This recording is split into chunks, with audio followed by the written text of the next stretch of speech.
Listen, I need you to understand something before we start. Humans are absolutely insane. I mean it. Complete lunatics. And I, Karvek of the third spiral, had to learn this the hard way. But I am getting ahead of myself, aren't I? So there I was, monitoring observation post Gamma 7, which orbits this little blue marble called Earth. Standard assignment. Boring as frozen methane, honestly. My job. Watch the humans. Document their progress. Make sure they don't accidentally blow themselves up before they are ready for contact. You know, the usual babysitting duties the Galactic Council loves to hand out to junior xenobiologists. 47 cycles I had been doing this. 47. And nothing interesting ever happened. Humans just kept doing human things. Building stuff. Breaking stuff. Arguing about absolutely everything. I was convinced I would die of boredom before my tour ended. Then Mira Kade had to go and ruin my peaceful, mind-numbingly dull existence. The alarm started screaming at 0400 hours, station time. I nearly fell out of my rest pod. My third arm flailed wildly, knocking over a container of nutrition paste. Great. Just great. What now? I muttered, my translator implant automatically converting my thoughts to human speech. Yes, I had started thinking in their language. That is what happens when you watch their broadcasts for 4 decades. Don't judge me. I slithered over to my monitoring console, all 6 of my eyes focusing on the screens. The central display showed a human female, approximately 28 solar cycles old, standing in front of a reinforced door that absolutely, definitely, 100% should not exist. My secondary heart skipped a beat. Oh no. No no no no no. See, here is the thing. About 12,000 human years ago, the Council decided to leave some technology on Earth. A test, they called it. A way to measure human development. The idea was simple. Hide advanced equipment in places humans wouldn't find until they were intellectually and morally ready to handle it. Each cache was sealed with quantum locks that required specific levels of consciousness, scientific understanding, and ethical development to open. It was supposed to take them at least another 300 years to find even the most basic cache. This woman, this Mira Kade, was standing in front of cache 7. The 7th most advanced repository we had left. And she was holding something in her hand that made my circulatory fluid run cold. A key. Not a physical key, mind you. This was a crystallographic matrix that she had somehow synthesized. The molecular structure was perfect. Absolutely perfect. The kind of perfect that should have been impossible for current human technology. Where did you get that? I whispered to the screen, as if she could hear me. Mira was talking to herself. Humans do that a lot, I have noticed. This one seemed particularly fond of it. Okay, Mira, she said, her voice steady despite the way her hands trembled. You have spent 3 years on this. 3 years of everyone calling you crazy. 3 years of lost funding, lost reputation, lost friends. This door exists. You were right. Now let us see what is behind it. I slammed my primary manipulator on the emergency contact pad. The communication array activated, sending a faster-than-light burst toward Council Station Prime. Response time. Approximately 4 human hours. 4 hours. I had 4 hours before the Council told me what to do about this situation. 4 hours to watch this woman potentially trigger a first contact scenario that nobody was prepared for.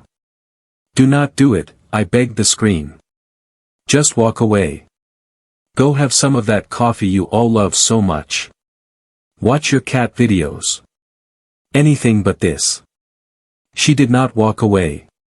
Of course she did not walk away. Mira pressed the matrix against the door's surface. For a moment, nothing happened. Then the door began to hum. A deep, resonant vibration that my instrument said was causing micro-earthquakes within a 50-meter radius. The door was opening. By the 12 spirals, I breathed. The chamber beyond was exactly as we had left it. 12,000 years of preservation fields keeping everything in pristine condition. I could see the stasis pods containing biological samples from across the galaxy. The data cores holding knowledge that could advance human civilization by millennia. The fabrication units that could produce materials that wouldn't be invented on Earth for centuries. And weapons. Oh yes. Because the Council, in their infinite wisdom, had decided Cache 7 should also contain defensive technology. You know, just in case. Mira stepped inside. Her eyes went wide. Her mouth fell open. She turned in a slow circle, taking it all in. The bioluminescent panels activated, responding to her presence, bathing everything in soft blue light. Holy, she stopped herself. Laughed. Actually laughed. This is real. This is actually real. I am not crazy. I am not crazy. Yes, you are, I thought. You are absolutely crazy. Wonderfully, terrifyingly, magnificently crazy. She pulled out a device. A human camera. Started recording. My name is Mira Kade, she said to the camera. The date is November 7th, 2024. I am standing inside a structure that does not appear in any historical record, any survey, any satellite image. A structure that has been hidden beneath the Gobi Desert for, well, I do not know how long. But based on the geology, at least 10,000 years. Good estimate, I thought grudgingly. Humans could be surprisingly perceptive when they actually paid attention. She moved deeper into the chamber. Toward the central console. No, I said. No, no, no. Do not touch that. Her hand reached out. Touching it is a terrible idea. Her fingers made contact. The console lit up like a supernova. Holographic displays erupted into the air. Data streams in languages that predated human civilization. Star maps showing systems Earth would not discover for decades. Mathematical proofs that would redefine physics. And a message. Oh, that cursed message. It played automatically. A recording from First Consul Drexen, who had overseen the cache placement. His form materialized in holographic glory. 3 meters tall, 4 arms, scales that shifted through the spectrum. Definitely not human. Greetings, the recording said in perfect English. How the translator managed that 12,000 years ago, I will never know. If you are seeing this, your species has reached a crucial threshold. You have developed the scientific understanding necessary to find this place. The ethical framework to access it without violence. And the curiosity to risk everything for knowledge. Well done. Mira staggered backward. Hit a support pillar. Slid down to sit on the floor. Aliens, she whispered. Real aliens. Oh my God. Real actual aliens. The recording continued. This cache contains technology, information, and resources to help your species take its next steps into the larger galaxy. But be warned. The moment you activate this console, a signal is sent. Others will know you are here. Some will come as friends. Others. Drexen paused dramatically. He always had a flair for the theatrical. Others will come as something else entirely. That was my cue. Protocol demanded I reveal myself. Make contact. Begin the formal first contact procedures. I had trained for this. Studied it. Practiced the introduction speech 1,000 times. I sat there, frozen, watching this human woman process the fact that she was not alone in the universe. She started laughing again. Not hysterical laughter. Not fearful laughter. The kind of laugh someone makes when they have been vindicated after years of being told they were wrong. I was right, she said. Dr. Hammond said I was wasting my time. The university board said I was chasing fairy tales. Marcus said I was obsessed. But I was right. Then she did something unexpected. She stood up, walked to the holographic display, and started reading. Not panicking. Not running. Not calling every human authority she could think of. She just started methodically examining the data. Fascinating, she murmured. This propulsion system. It is not based on reaction mass at all. It is bending space itself. The energy requirements are. Wait. This cannot be right. The conversion efficiency is 98%. That is impossible. That violates everything we know about thermodynamics. It does not violate anything, I said to my empty station. Your understanding of thermodynamics is just incomplete. She moved to another display. Biological data. Her eyes scanned the alien DNA structures. Triple helix. Quantum entangled base pairs. This is life, but not as we have ever seen it. I checked my chronometer. 3 hours until council response. 3 hours of watching this woman absorb millennia of advanced science like she was reading a particularly interesting textbook. Then the proximity alarms activated. Different alarms. Worse alarms. Oh, come on. I shouted. Already? Someone else had detected the signal. A ship had just dropped out of faster-than-light travel at the edge of Earth's solar system. My instrument struggled to identify it. The energy signature was all wrong. The hull configuration did not match any council species. Pirates. Had to be. Scavengers who monitor for cache activations, hoping to raid them before official contact can be established. And they were accelerating toward Earth. Fast. I had maybe 6 human hours before they arrived. 6 hours to figure out what to do. 6 hours to decide if I was going to break about 50 different council regulations and warn this human woman that she had just painted a giant target on her planet. Down on Earth, Mira had found the weapons locker. She stood in front of it, studying the exotic firearms on display. Particle beams. Plasma throwers. Graviton disruptors. Weapons, she said softly. Why would they leave weapons? Because the galaxy is dangerous, I wanted to tell her. Because not everyone out here is friendly. Because sometimes survival requires more than good intentions and scientific curiosity. She did not take any of the weapons. Instead, she returned to the central console and started downloading data to her portable device. Smart. Get the information before anything else could happen. I made my decision. I opened a communication channel. Aimed it at the chamber. Took a deep breath with my primary lungs. Mira Kade, I said, my voice broadcasting through the chamber speakers. She spun around, nearly dropping her device. Who is there? My name is Karvek. I am a xenobiologist with the Galactic Council. I have been monitoring your planet for 47 cycles. And I need you to listen very carefully. You are in danger. We are in danger. Your entire species might be in danger. And we have approximately 5.7 human hours to figure out what to do about it. She stared up at the ceiling, trying to locate where my voice was coming from. Prove it, she said. Prove you are real. I liked her already. Prove it.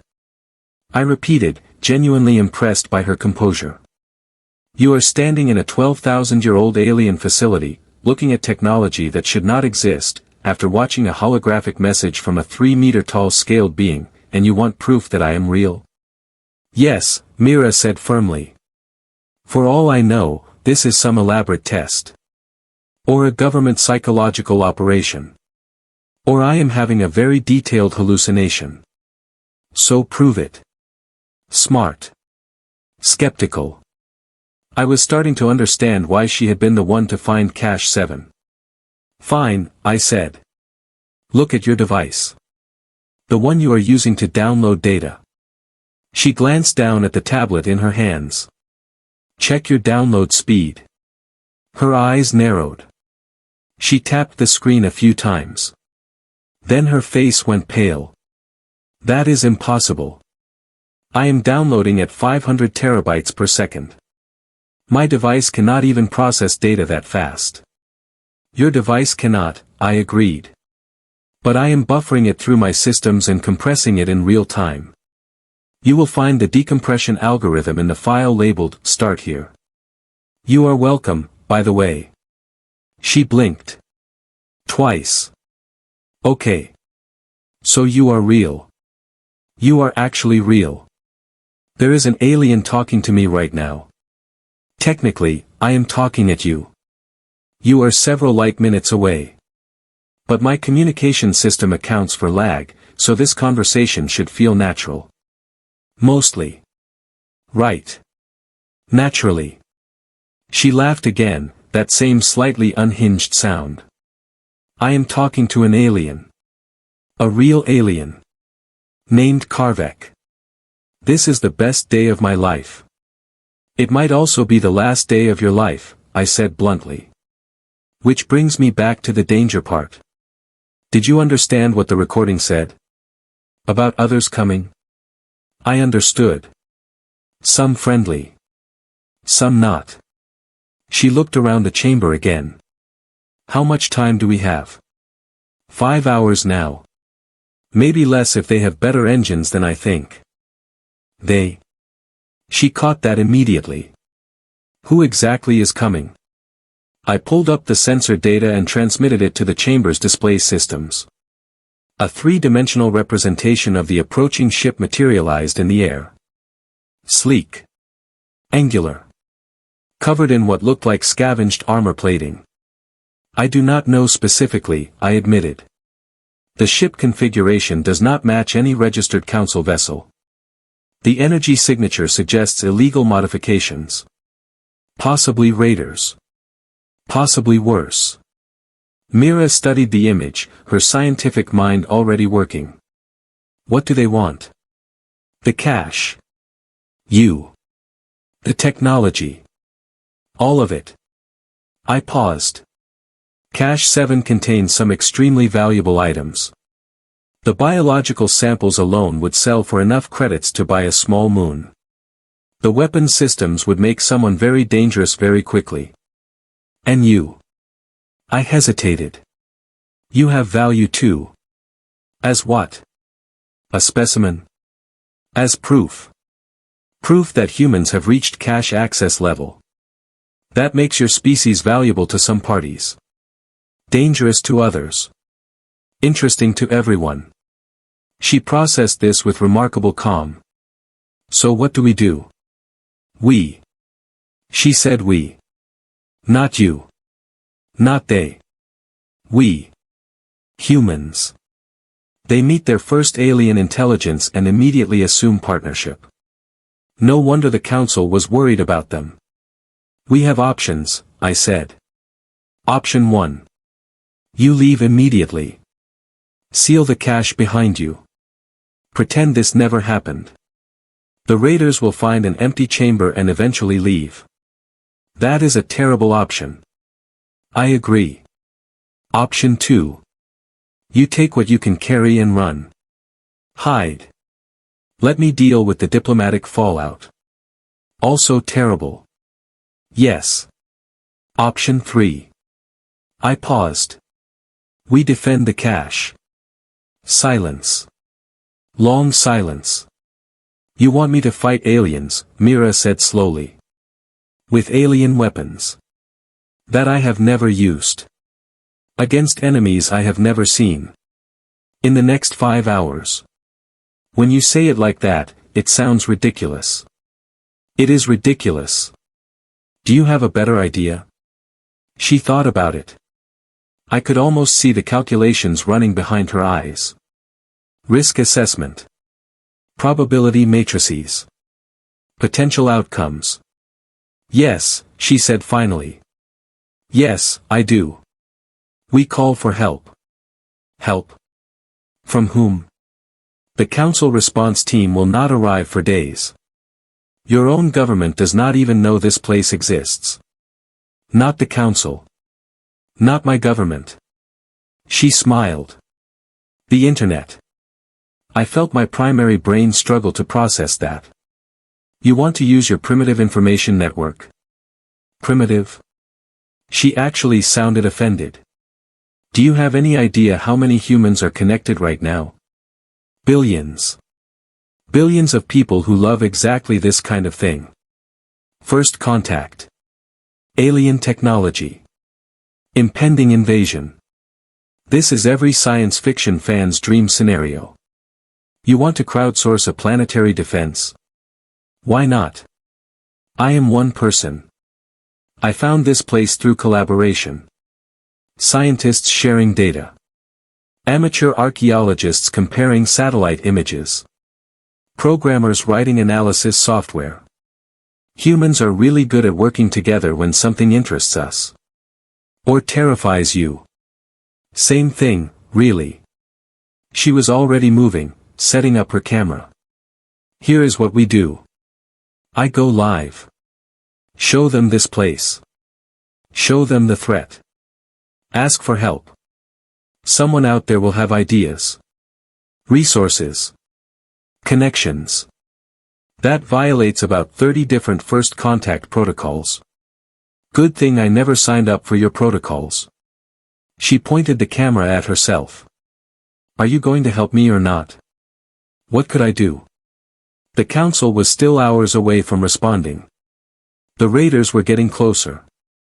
And this human woman was already typing on her device, preparing to broadcast the existence of extraterrestrial life to her entire species without any official approval or preparation. Absolutely insane. Fine, I said. But when the council files a formal complaint, I am blaming you entirely. Deal. She went live. Within 30 seconds, she had 1,000 viewers. Within 2 minutes, 10,000. Within 5 minutes, the stream had crashed and rebooted 3 times because her service could not handle the traffic. Hello everyone, she said, remarkably composed for someone about to change human history. My name is Dr. Mira Kade. What you are about to see is real. Completely real. No special effects. No hoax. I have discovered an alien facility in the Gobi Desert. And we need your help. She turned the camera to show the chamber.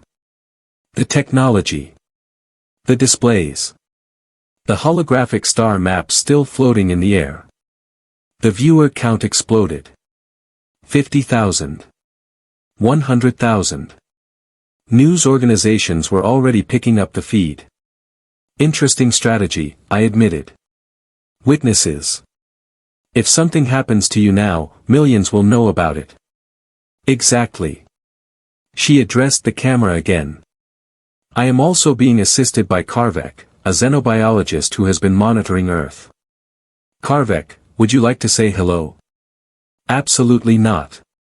He is shy, Mira told her audience. But he is real. And he has informed me that we have approximately 4.5 hours before hostile forces arrive to claim this facility. So here is what I need. Scientists to help analyze this technology. Military strategists to help plan a defense. Programmers to help decrypt alien code. Anyone with satellite access to track the approaching ship. And someone please contact every government authority you can. We need official response teams here immediately. The comments section was melting down. Half the viewers thought it was an elaborate hoax. The other half were already mobilizing.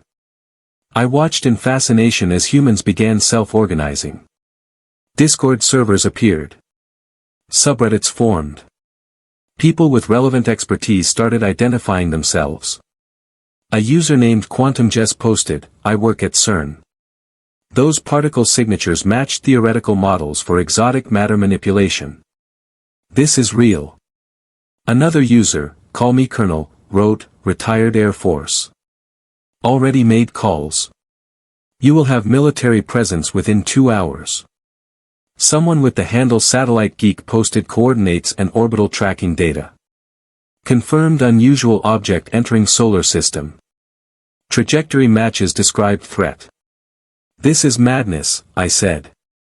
This is humanity, Mira corrected. Then something unexpected happened. The raiders made contact. My console lit up with an incoming transmission. I hesitated.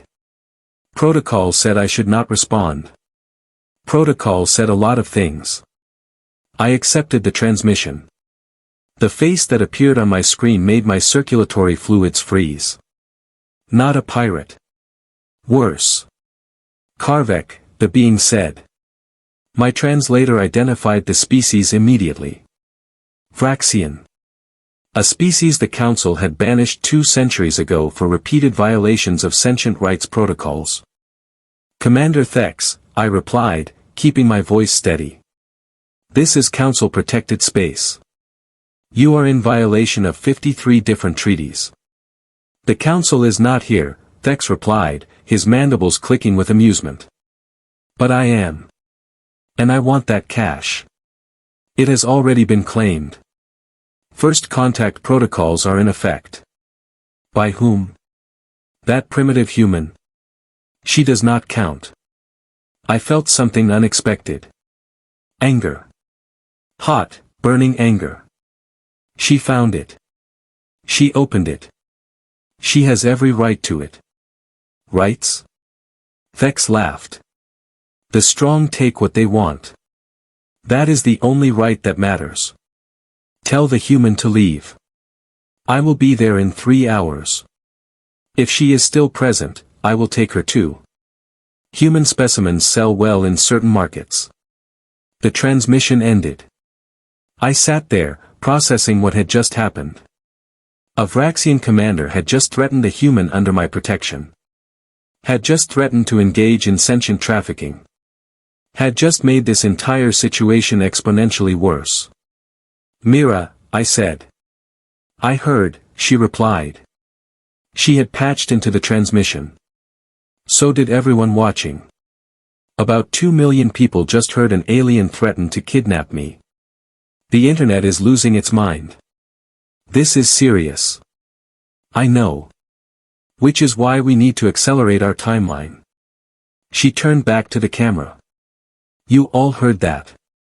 We have 3 hours. Not 5. 3 hours to prepare. 3 hours to turn this chamber into a fortress. 3 hours to show these Vraxians that humans are not as primitive as they think. A new comment appeared. Dr. Kade, this is General Patricia Wells, United States Space Force.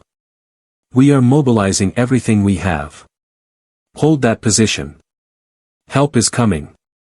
Another. Mira, this is Professor Yuki Tanaka from Tokyo University. I have colleagues worldwide analyzing the data you are streaming. We are finding defensive applications. Stand by. And another.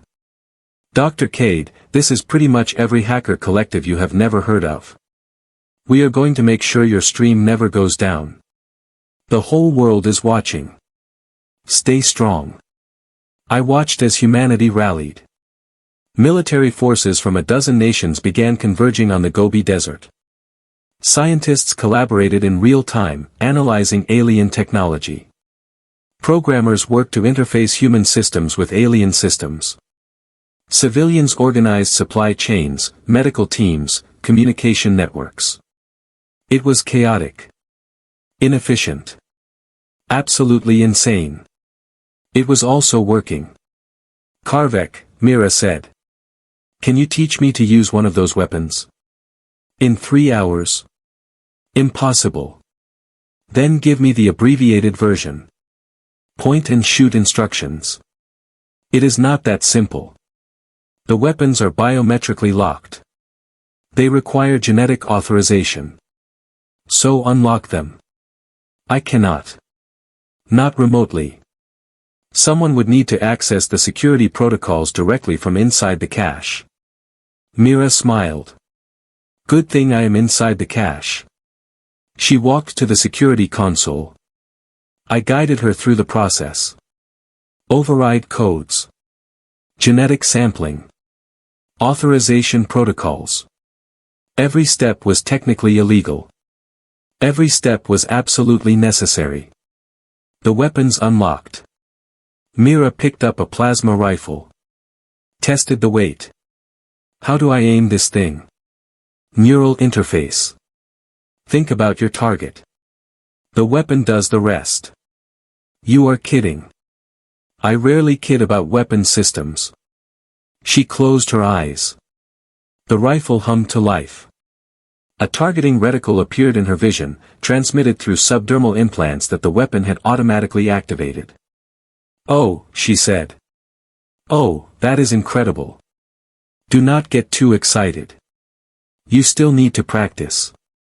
Find some targets. Preferably not irreplaceable alien artifacts. Over the next 2 hours, Mira trained. She also coordinated with incoming human forces. Shared weapon specifications. Helped scientists understand the defensive systems built into the cache. Turned the chamber into something approaching a defensible position. I monitored the Vraxian approach. They were early. Of course they were early. They will be here in 40 minutes, I announced. Good, Mira said. We are ready. She was not ready. Not really. But she believed she was.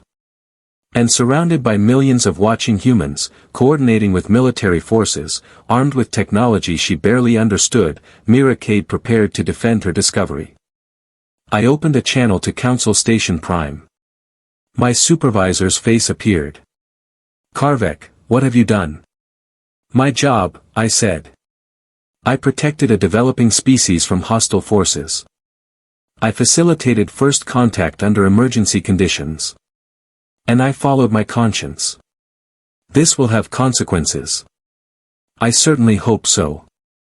Earth is ready. They might not be perfect. They might be chaotic and loud and absolutely insane. But they are ready. We shall see. The Vraxian ship entered Earth's atmosphere. Alarms screamed. Weapons charged. Human and alien technology prepared for combat. Mira stood at the chamber entrance, plasma rifle ready. Behind her, the facility hummed with power. Above her, the world watched. Well, she said. This should be interesting. And that, I thought, was the most human thing anyone had ever said.